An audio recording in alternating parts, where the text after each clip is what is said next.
So you go into Excel options, and in there you see there is Trust Center. Click on Trust Center settings, and near the top, trusted locations. Any spreadsheet that's opened from a trusted location will automatically enable content. It will not ask you. That is exceptionally useful. Now, you might find if you are in a corporate environment, you have some policy locations, maybe a network drive. And if you do, then that means you could save your file into that location and tell other people, send them links, for example, to open it from the same location. It won't ask to enable macros, it just run straight away.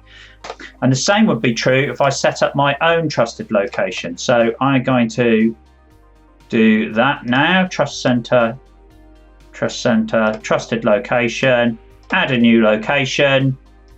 Obviously I don't want that. I'm just going to browse to any old folder. Put this one on, for example, at the moment, temp one.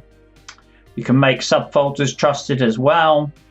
Hit OK, hit OK, and OK again. Head over to the Up for Excel YouTube page to improve your Excel skills. Hit the subscribe button, hit the bell icon and click all to make sure you get all the latest knowledge that's coming out.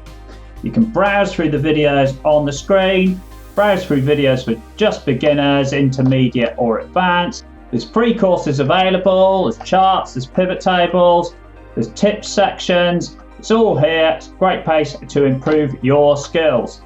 And remember to claim your free shortcuts cheat sheet from the link on the home page.